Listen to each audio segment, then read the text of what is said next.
John chapter 13. It was just before the Passover festival. Jesus knew that the hour had come for him to leave this world and go to the Father.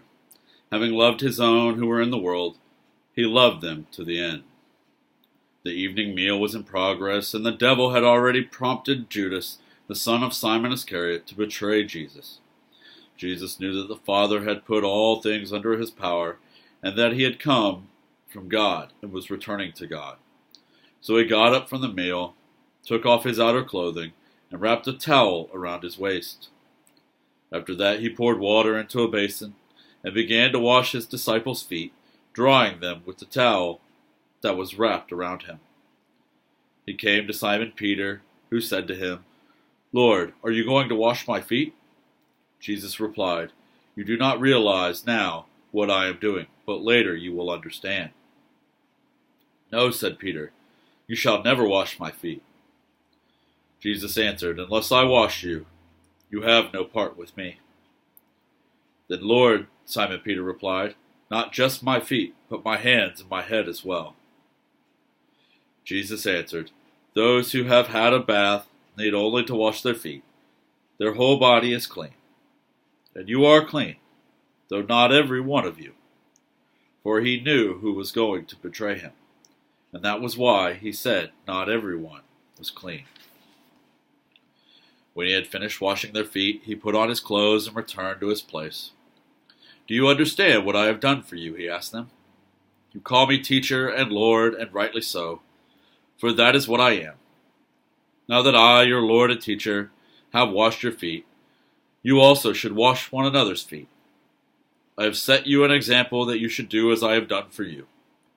Very truly I tell you, no servant is greater than his master, nor is a messenger greater than the one who sent him.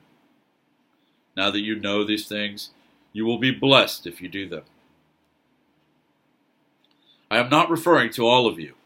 I know those I have chosen. But this is to fulfill this passage of Scripture. He who shared my bread has turned against me.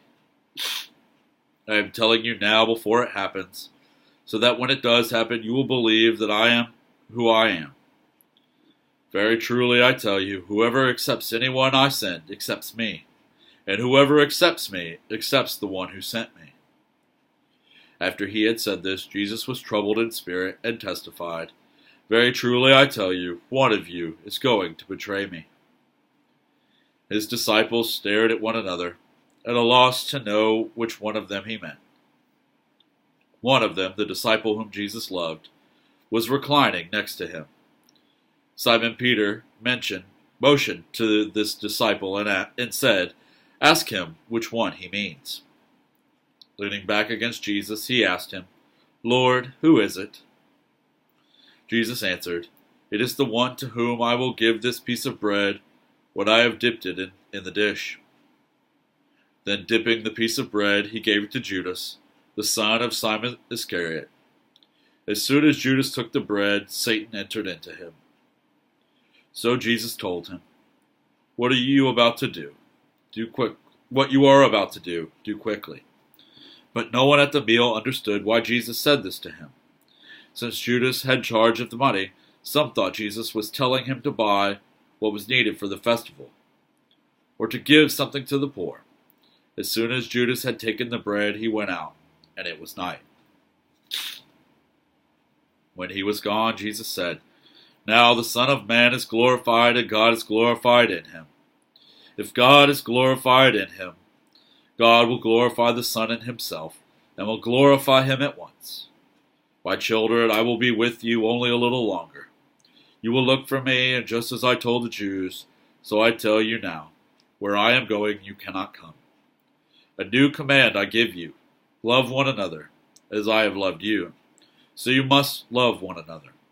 By this everyone will know that you are my disciples, if you love one another." Simon Peter asked him, "Lord, where are you going?" Jesus replied, "Where I am going you cannot follow now, but you will follow later." Peter asked, "Lord, why can't I follow you now? I will lay down my life for you." Then Jesus answered, "Will you really lay down your life for me?